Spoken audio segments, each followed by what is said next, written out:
Olá, bom dia para todo mundo que está aqui assistindo o Green Nation, essa mega live incrível que a gente vai ter o dia todo. Hoje eu estou aqui com alguns companheiros, com uma mesa mais voltada para a questão do consumo. O nosso tema é querer menos, ser mais.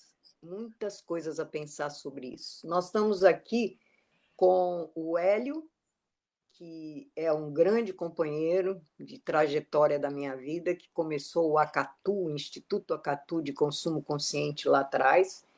Ele tem um importante trabalho e acho que vai poder nos ajudar muito nessa questão de querer menos e ser mais.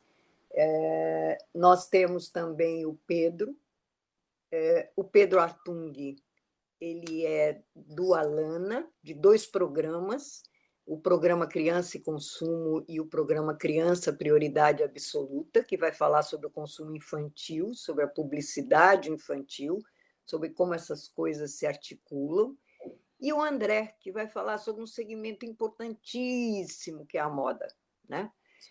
Aquela moda que nós mulheres achamos que é tão fácil comprar um sapato, comprar uma roupa, e que eles descobriram que a gente, de 15 em 15 dias, pode ter vontade de comprar uma coisa nova. Então, eles sabem muito bem manipular as nossas vontades.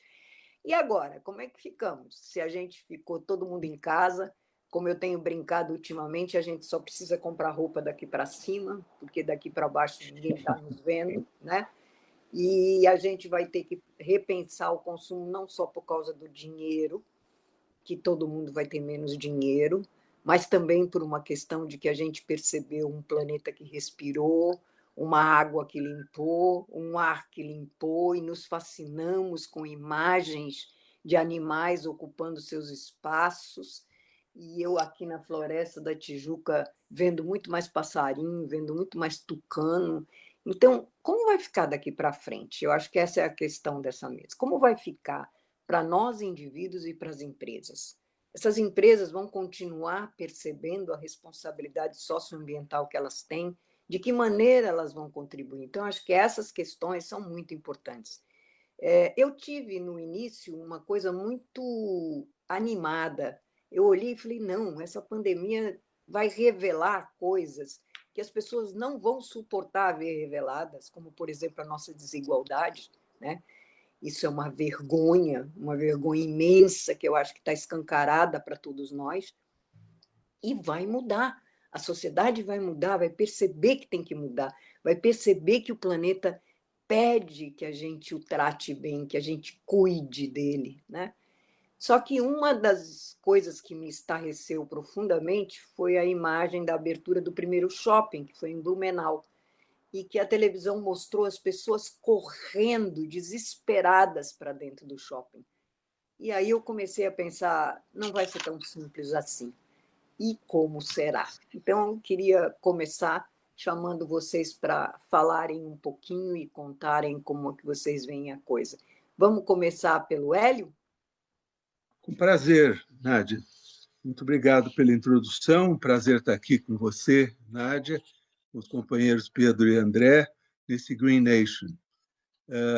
A minha visão talvez seja mais otimista do que a sua, Nádia. Otimista no sentido de que há uma característica na pandemia que ela está servindo para a gente revisitar o nosso consumo cotidianamente e por um tempo relativamente longo.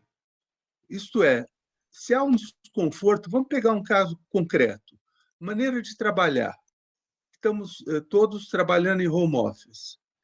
Essa maneira de trabalhar, no início, ela foi desconfortável para todos nós. Ninguém sabia muito bem lidar com o digital que estava nos sendo oferecido em termos de videoconferência. Ninguém sabia muito bem como organizar as reuniões. Com o passar do tempo, esse desconforto inicial vai passando por uma adaptação, nós vamos encontrando formas de fazer, vamos nos adequando, e, ao nos adequar, até achamos que isso ficou uma coisa boa. E, nesse sentido, eu sou otimista de pensar que coisas como, por exemplo, nós temos lidado continuamente, por 3 meses, por enquanto, 2 meses e meio, com o supérfluo em casa. Isso, obviamente, se aplica para um certo nível da população, classe A, B, C+. O supérfluo toma um lugar enorme na vida das pessoas e as pessoas muitas vezes não se davam conta. Como há uma pressão econômica muito grande ao mesmo tempo, as pessoas começaram a se questionar: será que eu preciso mesmo disso?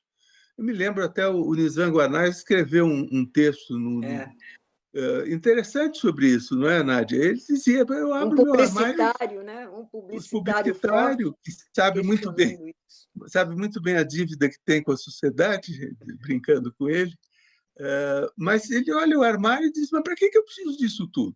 Então, essa passagem, eu acho que está ocorrendo, das pessoas se darem conta do quanto elas estavam vivendo em função do que é supérfluo e não daquilo que é essencial. Isso está sendo acompanhado pelo contato com os amigos, com o contato com a família, muito mais intenso, mesmo quando está sendo feito por videoconferência. A gente eu tenho conversado com vários amigos que me relatam a mesma coisa. Todos os dias a gente fala com um amigo, todos os dias a gente fala com a família. Na nossa vida anterior não era assim. A gente vai, eu acho, revalorizar o consumo, revalorizar para baixo, no sentido de que aquilo que tem importância realmente na vida vai ser colocado como prioridade. O fato de que a gente terá convivido com coisas tão distintas como aquilo que é essencial, com as questões que são fundamentais para a saúde, com a família e com os amigos, vai fazer com que a gente continue buscando, dado o período da pandemia, que é relativamente longo, e eu acho que vai seguir ainda sendo longo, nós vamos estar com isso já mais consolidado dentro da gente e vamos querer manter, porque nos é bom para a nossa vida. Obrigada, Hélio. Eu realmente acho que passa por aí. Quer dizer, nós estamos vivendo um emergir de emoções diferentes, de sensações diferentes. A gente ainda não sabe qual o peso que isso vai dar. E eu, apesar de você dizer que eu não sou otimista, eu tendo para pensar que possamos ser assim e trabalho por isso. Mas, Pedro, você acha que é isso que está acontecendo com as crianças, as nossas crianças que estão em casa, cheias de telas por todos os lados, com os pais desesperados, sem saber como educar, como viver? Acabei de ver a mesa sobre educação.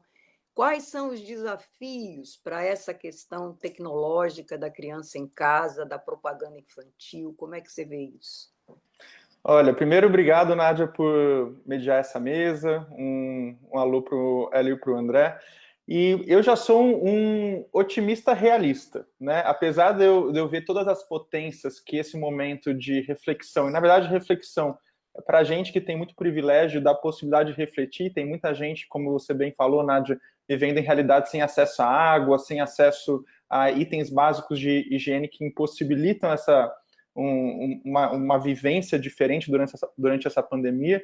Mas para as crianças isso é ainda mais complicado, né? A gente sabe que o ambiente digital é um ambiente hoje que tem uma massiva presença da publicidade infantil e de comunicação comercial. Muitos dos conteúdos que as crianças são apresentadas tem a que a gente chama de publicidade velada. Então, no YouTube, são aqueles unboxing, entretenimento que já é feito em cima de um produto ou serviço, e isso traz um impacto muito grande nesse momento que a gente chama de hiperdigitalização da vida. As crianças estão muito expostas a esses ambientes digitais, inclusive na escola, que é um grande desafio, como a mesa anterior comentou, mas para dimensão da publicidade, que é uma infantil, que é uma prática abusiva e ilegal no Brasil, isso traz ainda maiores complicações, né? Porque imagina só, a experiência da criança hoje no cotidiano está muito ligada às telas, e nesses conteúdos de tela tem muita publicidade, muito apelo de consumo.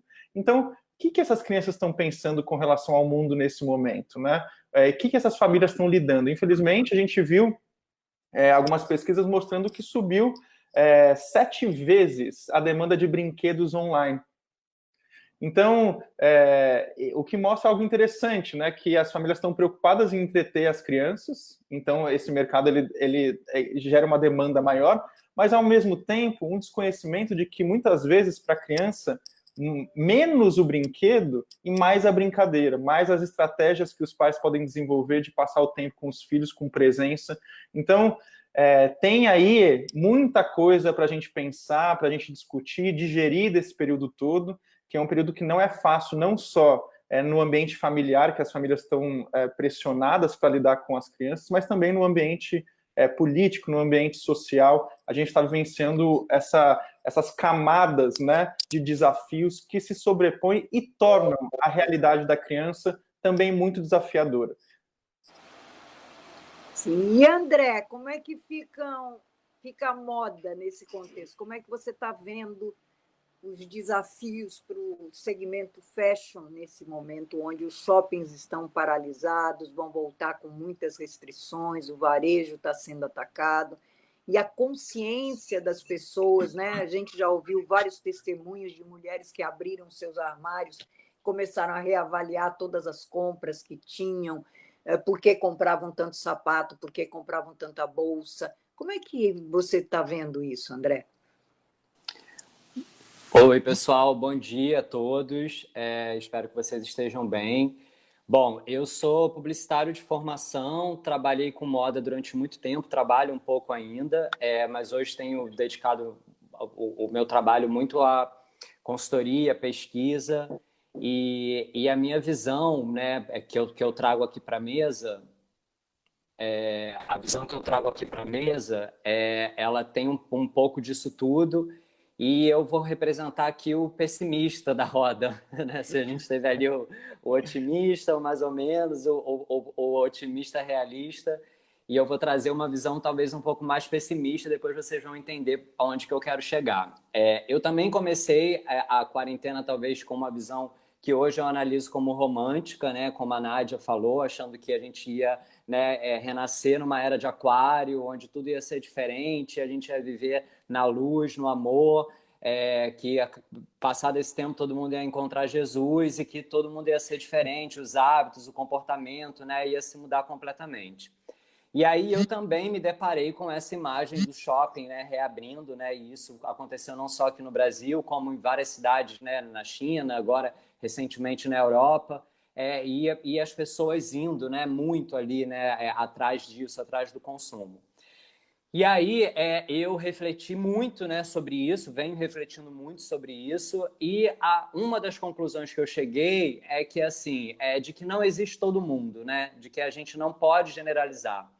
Então, durante essa pandemia, a gente tem pessoas passando por realidades muito diferentes, né? Então, o nosso amigo aqui, Hélio, trouxe o exemplo do home office, mas a gente não pode esquecer das pessoas que não estão fazendo home office e continuam trabalhando, né? As necessidades dessas pessoas são totalmente diferentes das nossas, né? Então, assim, eu hoje, né, como a Nádia brincou no início, eu também só uso a roupa da cintura para cima, o dia inteiro fazendo live, dando aula pela internet, consultoria. Mas tem pessoas como médicos, pessoas que estão na linha de frente, que estão precisando jogar fora sapato, roupa, todo dia, por conta de risco de contaminação, e elas têm uma demanda diferente da minha. Então, eu acho que assim, essa generalização, ela é perigosa, né? E ela é tendenciosa, né? Muito para o que cada um de nós está vivendo como realidade. Quando a pandemia passar, se ela passar, né, enfim, quando isso acontecer e se acontecer, eu acho que as pessoas elas vão se comportar como elas já se comportam. Então, algumas pessoas vão comprar mais, porque estão mais dispostas a isso, tem grana, tem possibilidade para isso. Outras pessoas vão comprar menos, ou porque perderam o emprego, tiveram uma renda reduzida, ou porque se tornaram mais conscientes, ou realmente entenderam que não precisavam, né, de tudo aquilo que elas tinham.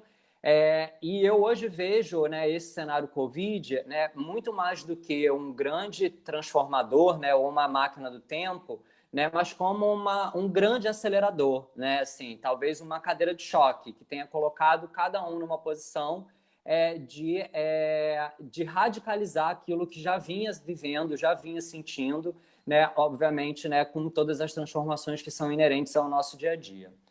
Então, eu não acho que vai haver um único comportamento, e eu concordo que a sensação de que será uma...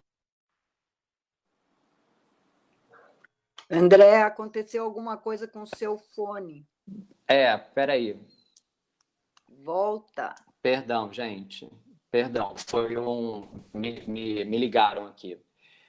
Então, eu acho que assim a gente vai ser impedido, né, de ter uma única norma. Né? Eu acho que é a grande crítica em relação a esse novo normal que a gente está falando.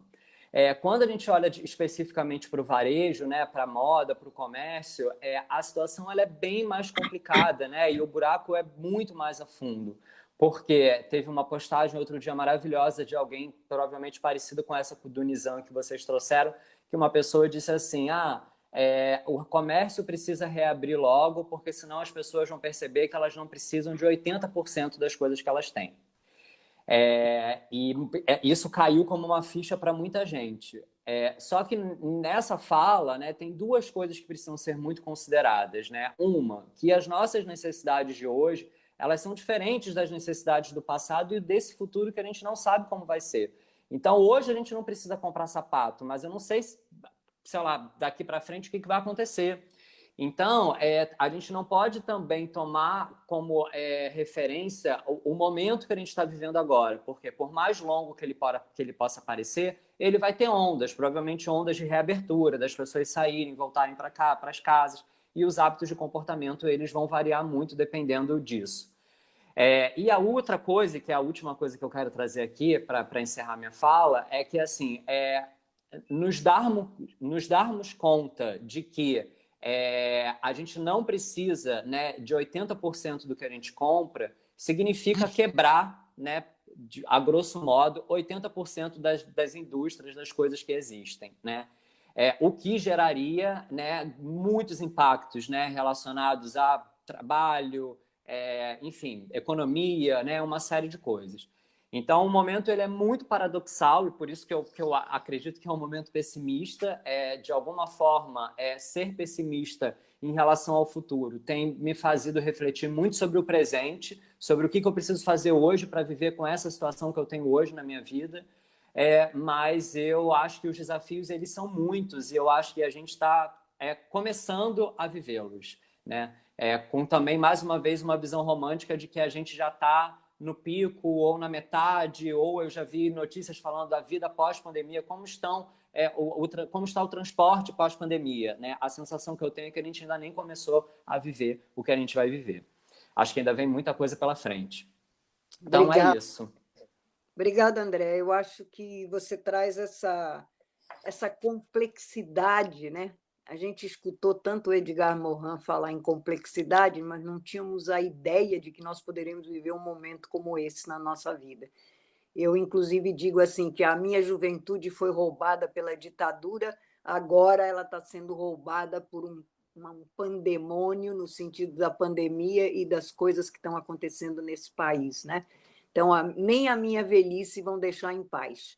Então, eu queria, sem o pessimismo exagerado, sem o otimismo exagerado, perguntar para vocês assim, o que é que cada um de nós, que tem uma vida construída de luta, de acreditar em determinados caminhos, que de certa forma é ativista nas suas caumas, o que a gente vai fazer amanhã? Como é que a gente vai levar para adiante tudo isso? E o que a gente gostaria de deixar para as pessoas, para elas refletirem com relação ao consumo?